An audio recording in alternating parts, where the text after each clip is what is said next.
பக்கத்தில் இருக்க கையை போட்டு குலுக்கி சொல்லுங்க, நான் சந்தோஷமா இருக்கிறேன். நான் சந்தோஷமா இருக்கிறேன். என் நிமித்தம் நீங்களும் சந்தோஷமா இருங்கள். அல்லேலூயா. அல்லேலூயா. அதனால் நீங்கள் மற்றவங்க முகத்தை பாருங்களேன், இப்போ எவ்வளோ சிரிக்கிறாங்கன்னு பாருங்க, நல்லா பாருங்க. அல்லேலூயா. பார்க்க மாட்டுறாங்க சிலர்லாம். அல்லேலூயா. பைபிளில் எனக்கு ரொம்ப பிரமிக்கத்தக்க ஒரு வசனம் இருக்குது. என்னென்னா, ஒரு மனுஷன் சிறைச்சாலைக்குள்ளே போய் உட்காந்துக்கிட்டு வெளியில் நல்லா இருக்கிறவங்கள பார்த்து சந்தோஷமாக இருங்கள், சந்தோஷமாக இருங்கள் மறுபடியும் சொல்கிறேன்னு எழுதுறாரு. ஆனால் யார் எழுதணும்? வெளியில் இருக்கிறவங்க தான் அந்த சிறைச்சாலையில் இருக்கிற நபருக்கு எழுதணும். என்னென்னு, ஐயா தைரியமாக இருங்க, சந்தோஷமாக இருங்க, நாங்களாம் ஜெபிக்கிறோம், எப்படியாச்சும் ஆண்டவர் உங்களை விடுதலை ஆக்கி கொண்டு வருவான்னு சொல்லணும். ஆனால் உள்ளே இருக்கிற பரிசுத்த பவுல் அப்போஸ்தலர் என்ன எழுதுறாரு?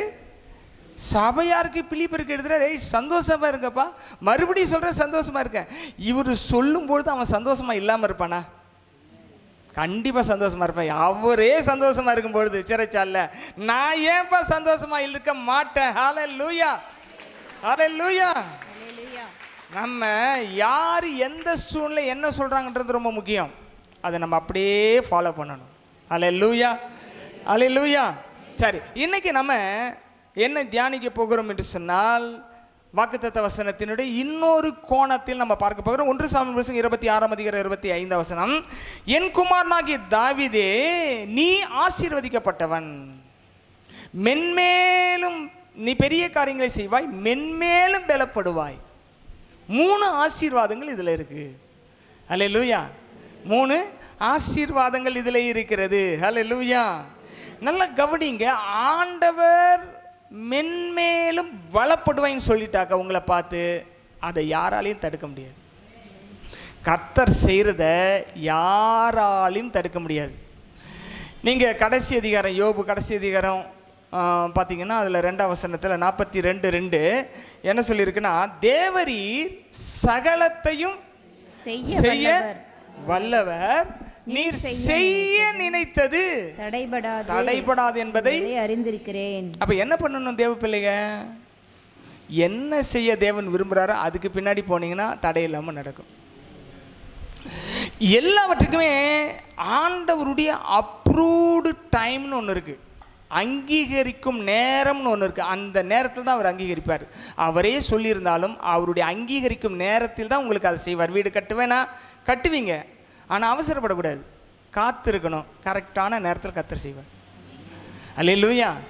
அது பேர் தான் நிறைய பேர் 40 நாள் உபவாசம் போட்டு ஜெபிச்சு நிறைய பேர் வீடு கட்டி முடிச்சிருக்காங்க. அல்லேலூயா. சரி, இப்போ நீ ஆசீர்வதிக்கப்பட்டவன். எப்படி ஆசீர்வாதங்கள் வருகிறது என்று சொன்னால், 2 விஷயத்தை நம்ம பார்க்க போகிறதுக்கு முன்னாடி ஆதாரமாக ஒரு வசனத்தை எடுத்துக்கொள்ளலாம். லூக்கா எழுதின சுவிசேஷம் 12ஆம் அதிகாரம் 49ஆம் வசனம். லூக் சாப்டர் 12:49 பூமியிலே அக்கினியை போட வந்தேன், அது இப்பொழுதே பற்றி எரிய வேண்டும் என்று விரும்புகிறேன். அல்லேலூயா. அக்கினி தான் பதில் கொடுக்கும். அக்கினி தான் நமக்கு பதில் கொடுக்கும். எந்த அக்கினி? தேவனுடைய அக்கினி, த ஃபயர் ஆஃப் காட். சொல்லுங்க, தேவனுடைய அக்கினி இன்றைக்கு இப்ப எனக்கு பதில் கொடுக்கும். ஹல்லேலூயா, ஹல்லேலூயா. இப்ப கவனிங்க, பூமியிலே அக்கினியை போட வந்தேன், அது இப்பொழுதே பற்றி எரிய விரும்புகிறேன். 2 வேலையை அக்கினி செய்யும். ஒன்று காக்கிற வேலையை செய்யும், இன்னொரு பக்கம் அழிக்கிற வேலையை செய்யும். அக்கினி காக்கிற வேலையை செய்யும், இன்னொரு பக்கம். இப்போ தேவன் அக்கினியை பூமியிலே அப்படின்னு சொல்லும்பொழுது பூமியில் இருக்கிற மக்கள் மீது போட விரும்புகிறார். சத்தமாக சொல்லுங்க ஆமீன். எல்லாருமே சத்தம் போட விரும்புகிறான்னு சொன்னால் ஆமீன் சொல்லணும். ஒரு நல்ல விஷயத்தை ஆண்டவர் செஞ்சான்னு சொல்லும்போது அல்லேலூயா சொல்லணும், தேவனுக்கு மகிமை செலுத்தணும். அல்லேலூயா. சரி, இப்போ பூமியிலே அக்கினி போட வந்தேன், அது இப்பொழுதே பற்றி எரிய விரும்புகிறேன். ஆண்டவர் நம்மளை அக்கினியாக மாற்ற விரும்புகிறாரு, அக்கினியெல்லாம் நிரப்ப விரும்புகிறாரு. அக்கினி 2 வேலையும் செய்யும். காக்கிற வேலையும் செய்யும், அழிக்கிற வேலையும் செய்யும். முதலாவது நம்ம இந்த வசனத்தில் இருக்கிறதான விஷயத்தை நம்ம பார்த்தோம்னா, ஆண்டவர் அக்கினியினால் பதில் அளிக்க விரும்புகிறார். ஹல்லேலூயா. அப்போ அந்த அக்கினியை உள்ள வாங்கிறதுக்கு நீங்கள் ப்ரிப்பேராக இருக்கணும். அக்கினியை வாங்குவதற்கு ப்ரிப்பேர். நல்லா கவனமாக கேளுங்க. யாரும் எழுந்துச்சி எந்த காரணத்துக்காக இனிமேல் போகக்கூடாது. ஏஞ்சிங்கன்னா உங்கள் பேரை சொல்லி உட்காருங்கன்னு சொல்லிடுவேன். எந்த காரணத்துலையும் யாரும் போகக்கூடாது. இந்த டோர்லாம் க்ளோஸ் பண்ணி வைங்க. ஆரோன், இந்த முன்னாடி டோர்லாம் க்ளோஸ் பண்ணி எல்லாத்தையும் வச்சுருங்க. யாரும் உள்ளேயும் வர வேண்டாம், வெளியிலையும் போக வேண்டாம். நல்லா கவனிங்க. ஏன்னா தேவன் இந்த நாளுக்குரிய விஷயங்கள்லாம் சொல்லியிருக்கிறார். அதெல்லாம் செய்து முடிக்கணும். டிஸ்டர்பன்ஸே இருக்கக்கூடாது. ஓகே, இங்கே கவனிங்க. அக்கினி 2 வேலையை செய்யும். ஒன்று காக்கிற வேலையை செய்யும், இன்னொன்று அழிக்கிற வேலையை செய்யும். எதை அழிக்கும், எதை காக்கும் என்பதை நம்ம கவனமாய் கேட்க வேண்டும். எரேமியாவின் புஸ்தகம் 5ஆம் அதிகாரம் 14ஆம் வசனம். ஆகையால் சேனைகளின் தேவனாகிய கர்த்தர் சொல்லுகிறது என்னவென்றால், எடுத்து வாசிங்க. நீங்கள் இந்த வார்த்தைகளை சொன்னபடியால் இதோ நான் உன் வாயில் இட்ட என் வார்த்தைகளை அக்கினியும் இந்த ஜனத்தை விறகுமாக்குவேன். நல்லா கவனிங்க. அது இவர்களை பட்சிக்கும். ஹல்லேலூயா. நல்லா கவனிங்க. என் வார்த்தைகளை அக்கினியாக்குவேன். நல்லா கவனிங்க. வார்த்தை உங்களை நோக்கி வருது. கவனமாக கேளுங்க. பேசும்போது என்ன கவனிங்க. எழுதாதீங்க, பைபிளை படிக்காதீங்க. மேலே கேளு என்ன வசனம் பண்ணுங்க. வாஸ்து முடிச்சு அடுத்த செகண்ட் எல்லாமே என்ன தான் பார்க்கணும். நல்லா கவனிக்கணும். தேவனுடைய அக்கினி இன்டராக்ஷன் இன்னைக்கு பண்ண போகுது உங்களோடு கூட. வார்த்தை தான் அக்கினி. அந்த வார்த்தையை அப்படியே உள்வாங்கன்னா ஃபயர் ஆகிடும். அல்லேலூயா. கவனிங்க. அவர் என்ன சொல்றாரு? நான் உன் வாயில் வைத்து என் வார்த்தைகள் அக்கினியும் இந்த ஜனத்தை என்னவா மாத்துவனா? விறக மாத்துவாரு. அக்கினி எதை பற்றி பிடிக்கும்? விறக பற்றி பிடிக்கும். வேண்டாத விஷயங்கள் இந்த ஆலயத்தில் உட்கார்ந்து இருக்கிற உங்களுக்குள் இருந்தால் அது விறகுகளை எப்படி அக்கினி அடிக்கிறதோ அப்படியாகி இந்த காலை வேளையில வேண்டாத காரியங்கள் எல்லாவற்றையும் எடுத்து பலிபீடத்தில் வைப்பீர்கள் என்று சொன்னால் அக்கினி எல்லாவற்றையும் அழித்து போடும். ஹல்லேலூயா. The fire will quench everything. The fire will burn everything. எல்லாத்தையும் அழிச்சு போட்டுரும். அதனால அக்கினி எங்க இருக்கிறது என்றால் வார்த்தைக்குள் அக்கினி இருக்கிறது. யாருடைய வார்த்தைக்குள்? தேவனுடைய வார்த்தைக்குள் அக்கினி இருக்கிறது. ஹல்லேலூயா. சரி, ஏசாயா 10ஆம் அதிகாரம் 17ஆம் வசனத்தை வாசிக்கலாம். இஸ்ரவேலில் ஒளியானவர் அக்கினியும் அதன் பரிசுத்தர் அக்கினி ஜுவாலியுமாகி ஒரே நாளில் அவனுடைய முட்செடிகளையும் நெரிஞ்சல்களையும் தகித்து பட்சித்து போடுவார். இஸ்ரவேலின் தேவன் எப்படிப்பட்டவர்? இஸ்ரவேலின் தேவன் எப்படிப்பட்டவர்?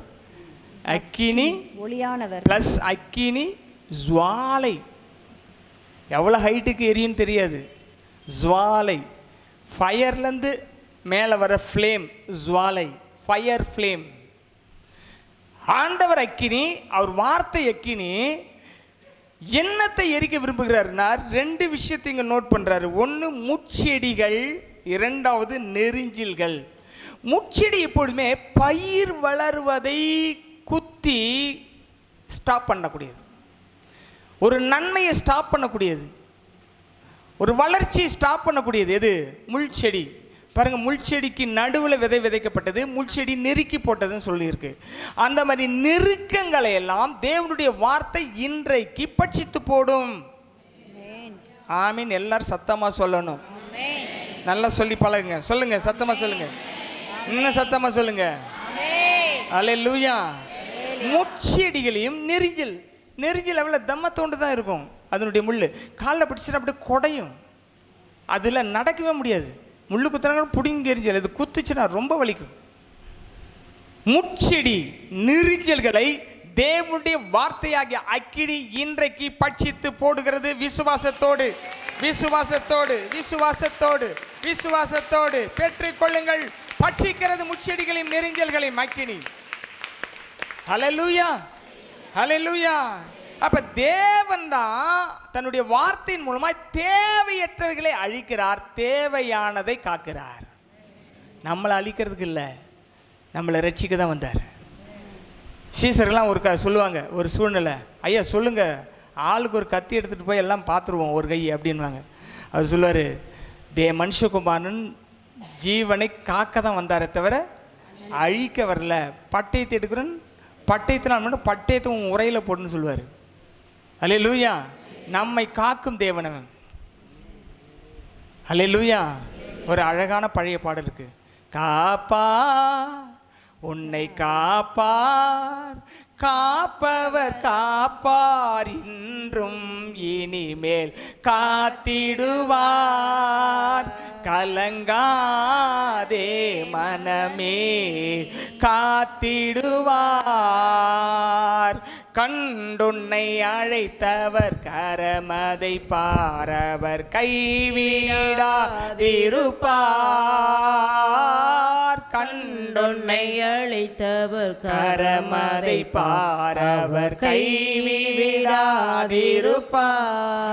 ஆண்டுகள் தோறும் உனக்கவர் அளித்த ஆசீர்களை எண்ணிப்பார், எண்ணிப்பார், எண்ணிப்பார், எண்ணிப்பார், என்றும் அதை எண்ணிப்பார், காப்பார் உன்னை காப்பார், காத்தவர் காப்பார், இன்றும் இனிமேலும் காத்திடுவார், கலங்காதே மனமே காத்திடுவார்.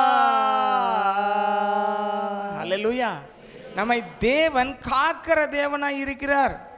எப்படி காக்கிறாருன்னு சொல்லி யாத்ராங் புஸ்தகம் 40ஆம் அதிகாரத்தில் 31ஆம் வசனத்தை வாசிங்க. Exodus chapter 40 verse 31. அவ்விடத்தில் மோசேயும் ஆரோனும் அவன் குமாரரும் தங்கள் கைகளையும் கால்களையும் கழுவினார்கள். கர்த்தர் மோசேக்கு கற்பித்தபடியே அவர்கள் யாத்ராகம் 40:31. அவர்கள் மோசேக்கு கற்பித்தபடியே அவர்கள் ஆசரிப்பு கூடாரத்துக்குள்ளே பிரவேசிக்கிற போதும். நல்லா கவனிங்க, நல்லா கவனிங்க. அந்த வசனத்தை அப்புறம் வாசித்துக்கலாம். நல்லா கவனிங்க. தேவன் நம்மை காக்கிறவர். இன்னொரு வசனத்தை வாசிக்கலாம். சங்கீதம் 11:6. துன்மார்க்கருக்கு ஆசீர்வாதம் கிடையாது, துன்மார்க்கர் மேல் கன்னிகளை வருஷிக்க பண்ணுவார், அக்கினியும் கந்தகமும் கடுங்கோடை கொந்தளிப்பும் அவர்கள் குடியிருக்கும் பாத்திரத்தின் பங்கு. இது பாருங்க, ஆண்டவருடைய பிள்ளைகளுக்கு பாதுகாப்பு. ஆனா துன்மார்க்கனுக்கு என்ன போட்டிருக்கு? துன்மார்க்கனுக்கு கன்னிகளை எல்லாரும் எல்லாம் எடுத்து அது வாசிங்க. துன்மார்க்கர் மேல் கன்னிகளை வருஷிக்க பண்ணுவார். எதை வருஷிக்க பண்ணுவாரா? கன்னிகளை வருஷிக்க பண்ணுவார். அக்கினியும் கந்தகமும் கடுங்கோடை கொந்தளிப்பும். அக்கினியும் கந்தகமும் கடுங்கோடை கொந்தளிப்பும். கடுங்கோட்டை கொந்தளிப்பும் அவர்கள் குடிக்கும் பாத்திரத்தின் பங்கு. எப்படி இருக்கும் பாருங்க வாழ்க்கை. ஏன் பாவத்துக்கு போகக்கூடாது, துன்மார்க்கத்துக்கு போகக்கூடாது, வசனத்தின்படி வாழணும் ஏன் சொல்கிறோம்னா, அப்படி வாழாதவங்களுக்கு அதுதான் பங்குன்னு 11ஆம் சங்கீதத்தில் தாவீது எழுதி வச்சுட்டாரு. அல்லேலூயா. குடிக்கும் பாத்திரத்தின் பங்குன்றது போர்ஷன் சொல்கிறாரு. அப்போ நீதிமானுக்கு ஆசீர்வாதத்தை கொடுக்குறாரு, துன்மார்க்கனுக்கு அக்கினி கடுங்கோட்டை கொந்தளிப்பு அவனுடைய பங்காக கொடுத்துட்றாரு. அப்போ அக்கினி தான் அழிக்கிற வேலையை அங்கே செய்து, அக்கினி தான் காக்கிற வேலையை அவருடைய ரத்தத்தினால் மீட்கப்பட்ட ஜனங்களுக்கு செய்கிறது. அல்லேலூயா, அல்லேலூயா. இன்னொரு வசனம் பார்த்தீங்கன்னா, கர்த்தருடைய வார்த்தை எப்பொழுதுமே தீயாய் வந்து இறங்கும், ஃபயராக வரும், சும்மா சாஃப்டாக வராது, பயங்கரமாக வரும். வாசிக்கலாம்.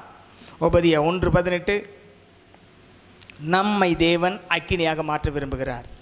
நம்மை தேவன் அக்கினியாய் மாற்ற விரும்புகிறார். அல்லேலூயா. வாசிங்க 1:18. நானே வாசிக்கவா? யாக்கோப்பு வம்சத்தார் அக்கினியும் யோசேப்பு வம்சத்தார் அக்கினி ஜுவாலியுமாய் இருப்பார்கள். யாக்கோப்பு வம்சத்தார் எப்படி இருப்பாங்களா? அக்கினியும் யோசேப்பு வம்சத்தார் அக்கினி ஜுவாலையுமாய் இருப்பார்கள்.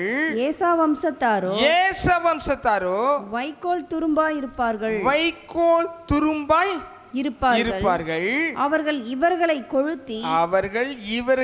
கொளுத்தி ஏசாவின் வம்சத்திலே மீதியாயிராதபடி இவர்களை பட்சிப்பார்கள். கர்த்தர் இதை சொன்னார். வேறுபாடுகளை தேவன் காட்டுவார். ஒரே தாய் வயிற்றில் பிறந்தவங்க தான் ஏசா யாக்கோப்பு. அங்க என்ன சொல்றாரு? யாக்கோப்பின் வம்சத்தார் எப்படி இருப்பாங்களா? அக்கினியா இருப்பார்கள். விசுவாசிச்சான் தேவனுடைய வார்த்தை யாக்கோப்பு. இவன் விசுவாசிக்கல. இல்லாதப்ப விசுவாசித்தான் யாக்கோப்பு. இல்லாதப்ப ஏசா விசுவாசிச்சு இருந்த ரெட்டிப்பான சுதந்திரத்துக்கு பங்காளியா மாறி இருப்பான். விட்டுட்டான். இப்ப பாருங்க என்ன ஆகுதுன்னா, ஆண்டவர் ஏசியா தீர்க்கதரிசி மூலமாக ஏசாவை பத்தி பேசுறாரு. சரி, அப்படித்தானே? உபதிய தீர்க்கதரிசி மூலமா என்ன பேசுறாரு? யாக்கோ அக்கினியா இருப்பாங்க. அதுக்கு அடுத்த ஜெனரேஷன் யாரை கொண்டாடுறாங்க? யோசேப்பை கொண்டாந்துடுறாங்க. எத்தனை 11-12 பிள்ளைகளை ஒருத்தரை கொண்டு வந்துடுறாங்க. அக்கினி ஜுவாலையமாகி ஏசா வம்சத்தாரை கொளுத்தி போடுவாங்களாம். அல்லேலூயா. எப்பவுமே நல்லா கவனிக்க. Stand in the word of God. தேவனுடைய வார்த்தையில் நில்லுங்க. தேவனுடைய வார்த்தையில் நீங்கள் ஸ்டாண்ட் பண்ணுறத மாதிரி வேறு எந்த சேஃப்டியுமே உலகத்திலே கிடையாது. நான் பல குரூஷியலாக டிஃபிகல்ட்டான சுச்சுவேஷனில் எனக்கு கிடைச்ச வார்த்தையை பிடிச்சிக்கிட்டு ஜெபிச்சுக்கிட்டே இருப்பேன். அந்த வார்த்தை தான் இன்னைய வரைக்கும் என்னை பாதுகாத்துருக்கு. எத்தனையோ ஃபேஸ் பண்ணியிருக்கேன். இன்னும் எத்தனை பேஸ் பண்ணிக்கிட்டு தான் இருக்கிறேன். ஆனால் எத்தனை இருந்தாலும் வார்த்தையில் நிற்கும்பொழுது அந்த வார்த்தையில் இருக்கிற அக்கினி துன்மார்க்கரையும் நமக்கு எதிராக கிளம்புகிற எல்லா சக்திகளையும் அது பட்சித்து போடும். கரங்களை தட்டி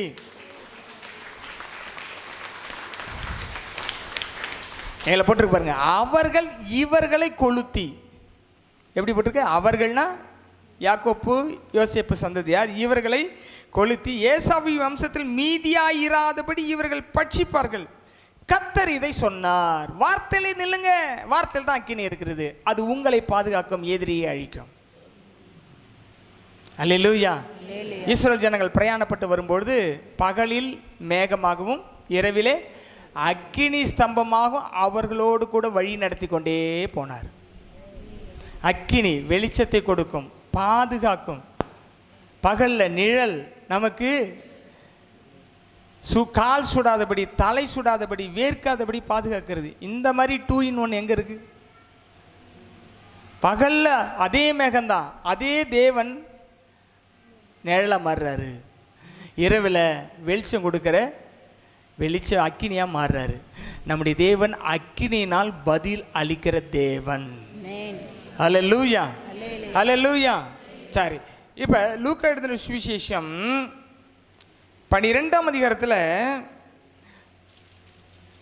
51ஆம் வசனத்தை கவனிங்கள். Please note. Luke chapter 12 verse 51. நான் பூமியிலே சமாதானத்தை உண்டு பண்ண வந்தேன் என்று நினைக்கிறீர்களோ?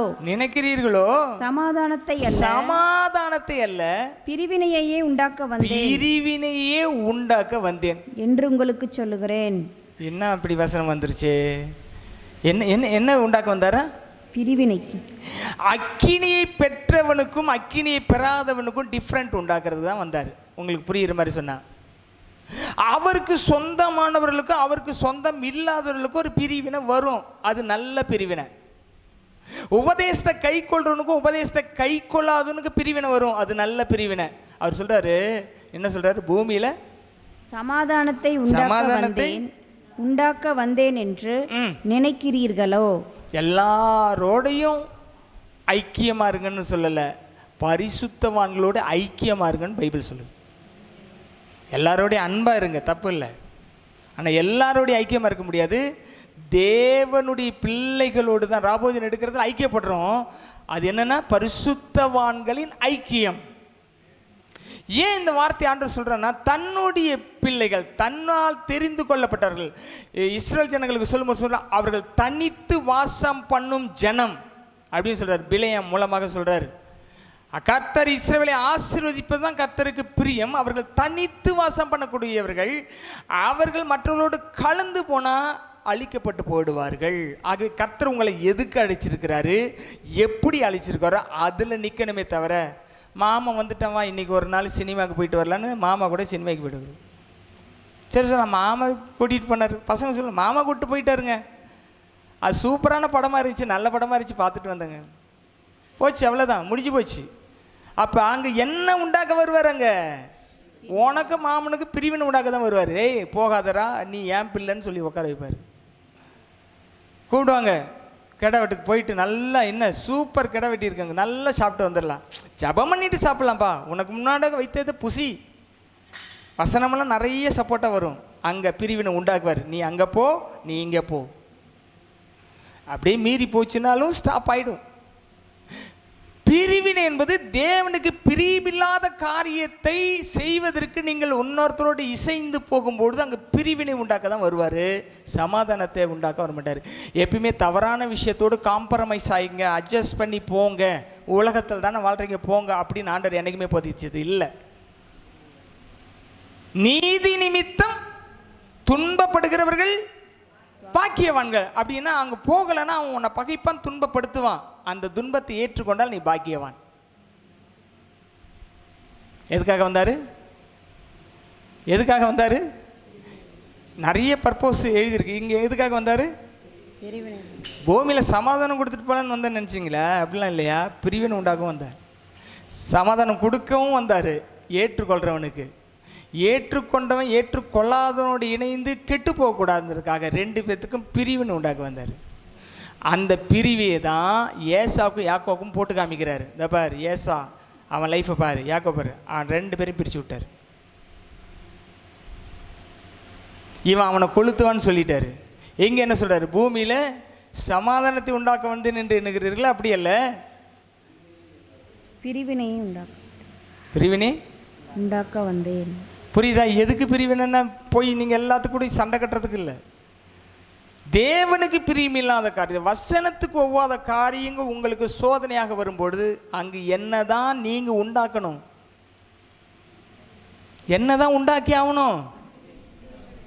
ஒன்றும் இல்லை. நீங்கள் போகிறீங்க நிறைய சுப நிகழ்ச்சிக்கெல்லாம் போகும்பொழுது வெத்தலை பாக்க எல்லாம் போட்டு என்ன பண்ணுவாங்க, டேபிள் வச்சுருப்பாங்க. நீங்கள் எப்பயுமே சாப்பிட மாட்டீங்க. நான் சொல்கிறேன், ஒரு வாய் தானே, ஒரு நாளைக்கு தானே போடணும், போட்டால் என்ன தான் வரும்? அடுத்த நாள் பார்த்தீங்கன்னா போட சொன்னவனுக்கு பிரச்சனையை உண்டாக்கிடுவார், ஆண்டவரே உண்டாக்கி விட்டுருவார். நல்லா தானே போய் வீசிட்டு வந்தேன்னு நினைப்பேன். அவர் மேலேருந்து பார்த்துரு, பிரியுமில்லாத சரியா போ. எல்லாமே இப்போ ஞாயிற்றுக்கிழமை யாராவது ஒருத்தர் நம்மளை இன்விடேஷன் கொடுத்து வாங்க வாங்க வாங்க வாங்க வாங்க கல்யாணத்துக்கு வாங்க வாங்க வாங்க வாங்க அப்படின்னும் போது நீங்கள் போனீங்கன்னா பிரிவினை தான் உண்டாகும். இதுக்கெல்லாம் ஒருத்தருமே ஆமேன்னு சொல்லலை. ஏன்னா எல்லாருமே ரெகுலராக ஒரு வாரத்தில் லீவு போட்டுட்டு எங்கே போயிட்டுருக்குறாங்க. அப்போ ஏதோ ஒரு பிரிவினை வருகிறது, ஜெபத்துக்கு பதில் வரலன்னா எங்கேயோ பிரச்சனை இருக்கிறது. அல்லேலூயா. ஞாயிற்றுக்கிழமை கர்த்தருடைய நாள், கர்த்தரை ஆராதிக்கும் நாள். அதில் நீ ஆனாலும் உன் வேலைக்காரனாலும் வேலைக்காரி ஆனாலும் எதுவானாலும் எதுவாக இருந்தாலும் யாதொரு வேலையும் செய்ய வேண்டான்றாரு. அன்றைக்கி தான் செஞ்சுட்டு வந்து அப்புறம் மன்னிப்பு கேட்குறது. அது தவறு, அந்த தவறை செய்யவே கூடாது. அல்லேலூயா. அப்போ ஆண்டவருடைய வார்த்தை எப்படிப்பட்டதாக இருக்கிறது என்று சொன்னால் அக்கினியாக இருக்கிறது. அது எரிக்க வேண்டியது எரிக்கும், இணைக்க வேண்டியதை இணைக்கும், பிரிக்க வேண்டியதை பிரிக்கும். அல்லேலூயா, அல்லேலூயா. லூக்கா வாசித்துட்டோம் நம்ம. லூக்கா 24ஆம் அதிகாரத்தில் 32ஆம் வசனம், வார்த்தையே அக்கினி. அப்பொழுது அவர்கள் ஒருவருக்கொருவர் நோக்கி வழியிலே அவர் நம்முடனே பேசி வேத வாக்கியங்களை நமக்கு விளக்கி காட்டின பொழுது நம்முடைய இருதயம் நமக்குள்ளே கொழுந்து விட்டு எரியவில்லையா? நீங்க பைபிள் வாசிக்கும் போது உங்களுக்காக படிக்கணும். இன்னொருத்தருக்கு இந்த வசனத்தை சொல்லி அடிக்கணும்ட்டு அவங்களுக்கு அடிக்கிறதுக்காக படிக்கக்கூடாது. உங்க இருதயம் வேத வசனத்தை அதிகாலையில் இருட்டோடு எழுந்து தியானித்தால் கொழுந்து விட்டு எரியும். அல்லேலூயா. நீ தூங்கினால் களை விதைப்பான், ஜெபம் மறந்தால் மனுஷங்களை ஜெயிக்க முடியாது. ஜெபிச்சா அந்தகாரம் ஜெயிக்க முடியாது. தூங்கினா அவன் கலையை விதைச்சிடும். கலைன்றதுனா தவறான சிந்தனை, தவறான புரிந்துகொள்தலை விதைச்சிட்டு போயிட்டான்னா எதையுமே ஒத்தே வராது. அதனால தான் அதிகாலை எழுந்திருக்கணும், அட்வான்ஸாக நிற்கணும், நம்ம அட்வான்ஸாக இருக்கணும், ஜெபத்தில் அட்வான்ஸாக இருக்கணும், பைபிள் மெடிடேஷனில் அட்வான்ஸாக இருக்கணும். 2 மணி நேரம் பைபிளை தியானித்து ஒரு 2 பக்கம் எழுதி நோட்ஸ் எடுத்து அதை மறுபடியும் தியானித்து பாருங்கள், பெஸ்ட்டு திங்கராக நீங்கள் இருப்பீங்க. அல்லேலூயா. அப்போ நல்லா கவனிங்க. இப்போ ஆண்டவர் என்ன சொல்கிறாரு? அவர் பேசும் பொழுதே இருதயம் கொழுந்து விட்டு எரிந்ததாம். அல்லேலூயா. அப்போ நீங்கள் தேவனுடைய வார்த்தையை தியானிக்கும் பொழுது 39ஆம் சங்கீதம் 3ஆம் வசனம் சொல்லியிருக்கு, அது கொழுந்து விட்டு உள்ள எரிய ஆரம்பிக்கும். வார்த்தையில் தான் அக்கினி இருக்கு. தேவன் வார்த்தைக்குள் தன்னுடைய அக்கினியை வைத்திருக்கிறார். நீங்கள் கொழுந்து விட்டு எரிந்து கொண்டிருக்கிறவர்களாக இருக்க வேண்டும். யோவான் சொன்ன குறித்து இயேசு சொல்லுகிறார், அவன் எரிந்து பிரகாசிக்கிற விளக்காய் இருந்தான், நீங்கள் சில காலம் அவன் வெளிச்சத்தில் களி கூற மனதாய் இருந்தீர்கள் சொல்றாரு. நம்ம வெளிச்சமா இருக்கணும். மத்திய 5 சொல்றாரு, நீங்கள் உலகத்துக்கு வெளிச்சமாய் இருக்கிறீர்கள், மலையின் மேல் இருக்கிற பட்டணம் மறைந்திருக்க மாட்டான்னு சொல்றாரு. be a light to the world, be a light to the darkness world. இந்த உலகத்தில், இருட்டான உலகத்தில் வெளிச்சமா மாறுங்க. வார்த்தை என்ற அக்கினியை காலையிலே பத்த வைங்க. அது பத்தி எரிஞ்சி ஆகாத முள்ளுக்களை, நெரிச்சல்களை சுட்டரித்து போடட்டும். உங்களுக்கு எதிராக வரக்கூடிய அந்தகார கிரைகளை சாம்பலாக்கட்டும். There is a fire in the word of God. தேவனுடைய வார்த்தையிலே அக்கினி இருக்கிறது. அந்த அக்கினி நீங்கள் தியானிக்க தியானிக்க தியானிக்க தியானிக்க உனக்கு எதிராக உருவாக்கப்படுகிற ஆயுதங்கள் வாய்க்காதே போகும். உனக்கு எதிராக எழும்பும் நாவுகளை நீ குற்றப்படுத்துவாய். உனக்கு எதிராக வருகிற அனைத்தையும் அக்கினியால் என்று பட்சிக்கும். அதனால தான் அக்கினி இருக்கணும். அக்கினி அபிஷேகம். அதுக்கு பேர் தான் என்னது? தண்ணியை ஊற்றினா தண்ணி அபிஷேகம், பாலை ஊற்றினா பால் அபிஷேகம், எண்ணெயை ஊற்றினா நமக்கு என்ன அபிஷேகம்? எத்தனை பேர் அக்கினி அபிஷேகம் வந்துச்சுன்னா அந்நிய பாஷை தானாக வரும். அக்கினி அபிஷேகம் பெறாமல், அந்நிய பாஷை பெறாமல் சும்மா சர்ச்சில் வந்து உட்காந்துட்டு போயிட்டு இருக்குது வேஸ்ட்டு. அக்கினி ஊற்றுவார். இப்போ வாசித்து பாருங்க, புரியும். லூக்கா 12:49 பூமியின் மேல் அக்கினியை போட வந்தேன், அது இப்பொழுதே பற்றி எறிய வேண்டும் என்று விரும்புகிறேன். ஊத்த போறாரு. மாம்சமான யாவர் மீதும் ஊற்றுவதற்காக தான் வந்தாரு. கடைசி நாட்கள் நான் மாம்சமான யாவர் மீது என் ஆவியை ஊற்றுவேன். கடைசி நாட்கள் மாம்சம் பரிசுத்தாய் பெறாதவங்க பரிசுத்தாய் பெற்றுக்கொள்ளணும். கண்டிப்பாக ராபோஜனம் எடுக்கிற விசுவாசி பரிசுத்தாய் பெறாம இருக்க கூடாது. பரிசுத்தாய் பெற்றவங்க அந்நிய பாஷையில ஜெபிக்க கேட்கணும். ஆண்டவர் அந்த அபிஷேகத்தை கொடுப்பாரு. அந்நிய பாஷையில குறைஞ்சது 2 மணி நேரம் ஜெபிக்கணும். அக்கினி அப்பொழுது பற்றி ஜுவாலையாக எரிந்து தேவையற்றவைகளை அழிக்கும். ஹல்லேலூயா, ஹல்லேலூயா. கடைசி நாட்களிலே கடாட்சிக்கும் தேவனவர் மாமிசமான யாவரின் மேலும் மாரியை பொழிவேன் என்றார். அருள் மாரியை பொழிவேன் என்றார். கடைசி நாட்களிலே கடாட்சிக்கும் தேவனவர் மாமிசமான யாவரின் மேலும் மாரியை பொழிவேன் என்றார். அருள் மாரியை பொழிவேன் என்றார். இந்தியாவின் எல்லையில் சிந்திய கண்ணீரெல்லாம் பந்தி பந்தியாய் திருப்பணிக்கென்று தந்தோரை நிரப்பிவிடும். தம்மை தந்தோரை எழுப்பிவிடும். கடைசி நாட்களிலே கடாட்சிக்கும் தேவனவர் மாமிசமான யாவரின் மேலும் மாரியை பொழிவேன் அருள் மாரியை பொழிவேன் என்றார். மாமிசமான அக்கினி உங்கள் மீது உங்களை நிரப்ப விரும்புகிறார். பூமியிலே அக்கினி போடுவது என்று சொல்கிறார். பெருமழையின் இரைச்சல் பெருந்தொனியாய் முழங்க. ஆமென். கரங்களை தட்டி. ஆமென், ஆமென். முழங்க. பெருகிடும் கிருபை அறுவடைக்கென்றே அருள் மாறி பொழியும் என்றார். மாறி பொழியும் என்றார். நாட்களிலே கடாட்சிக்கும் தேவனவர் மாமிசமான மாரியை பொழிவேன் என்றார். அருள் மாரியை பொழிவேன் என்றார். கரங்களை தட்டி அந்த அக்கினியை பெற்றுக் கொள்ளுங்கள். Receive fire from above. தேவனுடைய அக்கினி உங்களை நிரப்புவதாக. நெரிஞ்சல்கள் முள்ளையில் சுட்டெரிந்து போடுவதாக. ஓரா பலரபா ஷகர தனர லரகரம ஈகரம ஷகபரதியலரபம. ஹalleluya, hallelujah, hallelujah, hallelujah, hallelujah. அக்கினி நம்மை பாதுகாத்து அவருடைய அக்கினியாகவே நம்மை மாற்றி நம்மை எடுத்து பயன்படுத்துகிறது.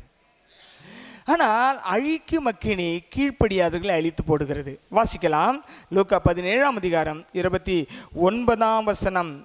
லூக்கா 17ஆம் அதிகாரம் 9ஆம் வசனம். லோத்து சோதோமை விட்டு புறப்பட்ட நாளிலே வானத்திலிருந்து அக்கினியும் கந்தகம் வருஷித்து எல்லோரையும் அழித்து போட்டது.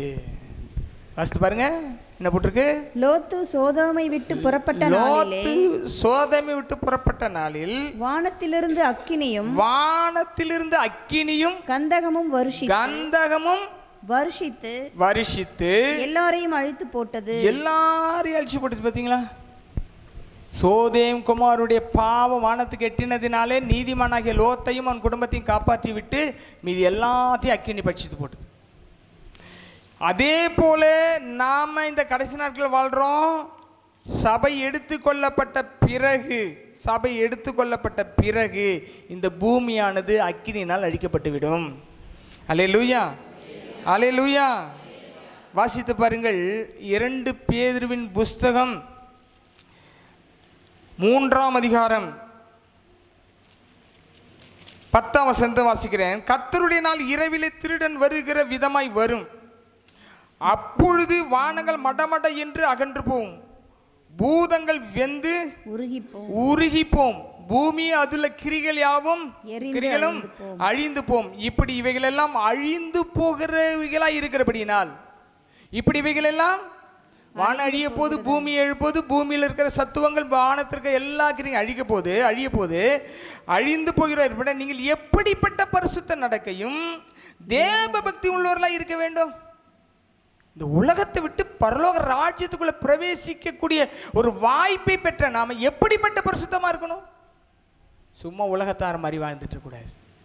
எப்படிப்பட்ட பரிசுத்த நடக்க, பரிசுத்த வாட்டிகளுக்குரிய பரிசுத்த வான்களுக்குரிய அந்த வாழ்க்கை இந்த பூமியில வாழணும்.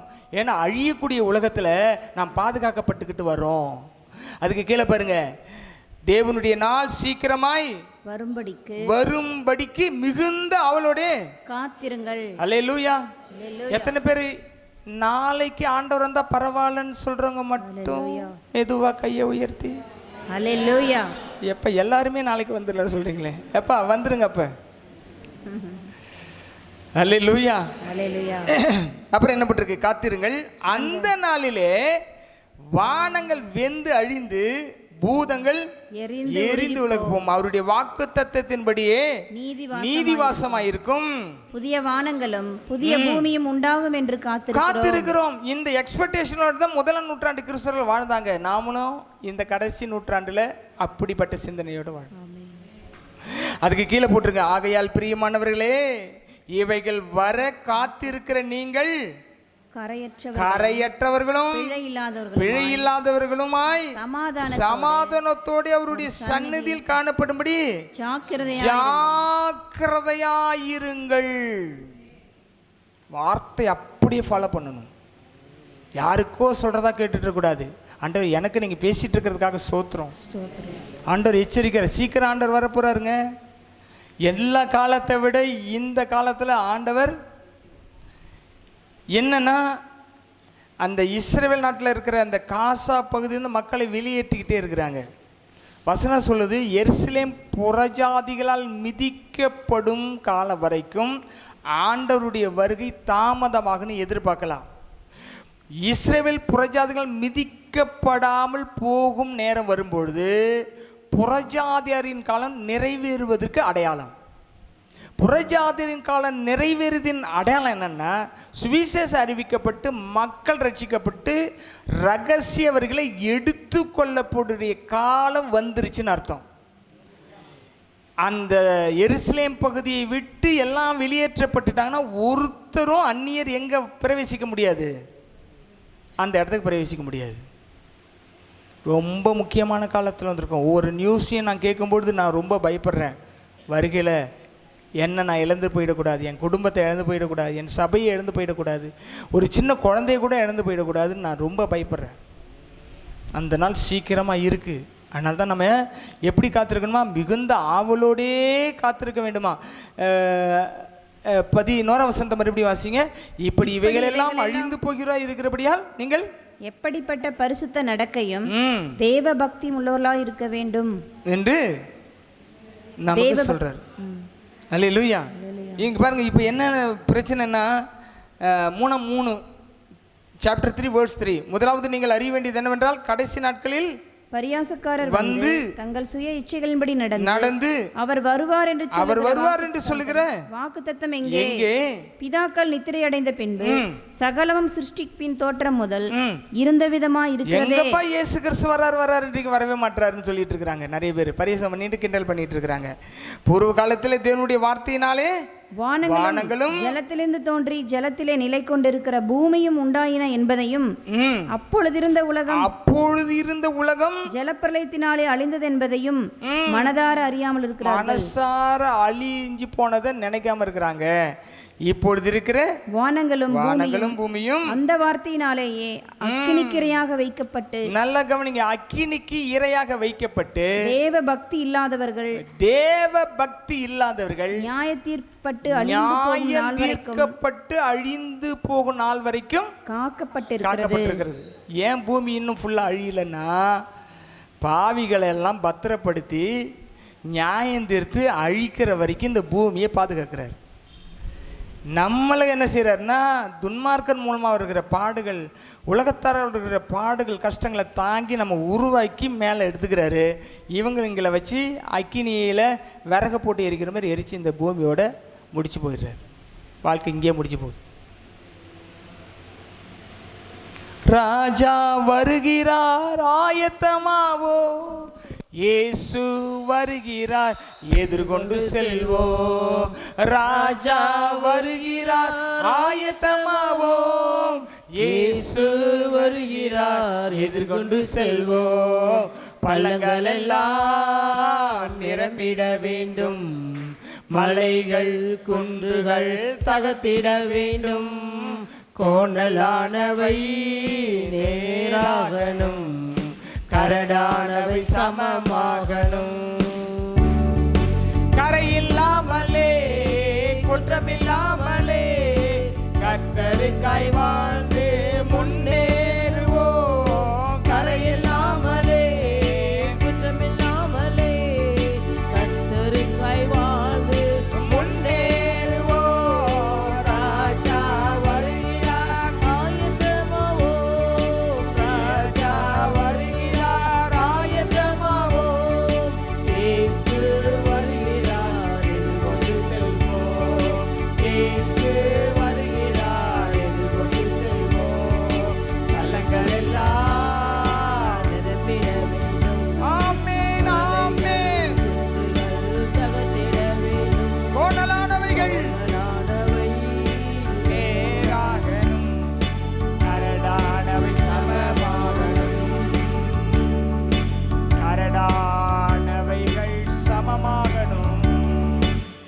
எழுந்து நின்று எனக்கு இந்த அக்கினி வேணும் அப்படின்றவங்க எழுந்து நில்லுங்க. தேவனுடைய அக்கினி உங்களை தொடும். நான் பூமியிலே அக்கினியை போட வந்தேன், அது இப்பொழுதே பற்றி என்ன, பூமியின் தரை இல்லை, பூமியில் வாழக்கூடிய மக்கள் மீது, பூமியில் வாழக்கூடிய மக்கள் மீது ஆவியை ஊற்ற போகிறார். மாம்சமான யாவர் மீது என் ஆவியை ஊற்றுவேன் சொல்லி இருக்கிறார். பெரும் மழையின் இரைச்சல் கேட்கிறது. அக்கினியை பெற்று ஆத்துமாக்களை ஆதாயம் பண்ண தேவன் அறை கூவல் விடுக்கிறார். திருச்சபையே, திருச்சபையே, ஆத்துமாக்களை ஆதாயம் பண்ண அறை கூவல் விடுக்கிறார். அக்கினியை பெற்றுக்கொள், அக்கினியை பெற்றுக்கொள். அக்கினிக்குள் பதில், பதில் இருக்கிறது. ரக்கலரா ரிஷகனரலரா போதியாலரா கரபோதியாலரா பாபா ஓரமலரா கரபா. யாரை கேட்கிறீங்களோ அவங்கள ஆண்டவரே தொடுவார், ஆண்டவரே தொடுவார். Receive it, receive it. சகோதரி ஆண்டவர் தொடுறாரு, சகோதரா ஆண்டவர் தொடுறாரு. Receive it. சகலரா பாபா பாபா ரிபலரா கரமா ஷிகரா தியாலரா பாபா. ஹalleluya, ஹalleluya. Thank you Jesus. எங்கள் அன்பு நிறைந்த பிதாவே, எங்களோடு நீர் பேசி சொன்ன எல்லா வார்த்தைகளுக்காக நன்றி. தொடர்ந்து தான் அக்கினி இவர்களுக்கு இருந்து கொழுந்து விட்டு எரிந்து கொண்டே இருக்கட்டும். அணையாத அக்கினி எங்கள் மேல் ஊற்றினதற்காக ஸ்தோத்திரம். இயேசுவின் நாமத்தில் மனதார ஆசீர்வதித்து ஜெபிக்கிறேன் நல்ல பிதாவே. என் ஆத்துமாவே, என் முழு உள்ளமே, என் ஆத்துமாவே, அவர் செய்த சகல வரண்டு மறவாதே. ஆமென், ஆமென். அல்லேலூயா, அல்லேலூயா, அல்லேலூயா. கர்த்தர் உங்களை ஆசீர்வதிப்பாராக. God bless you.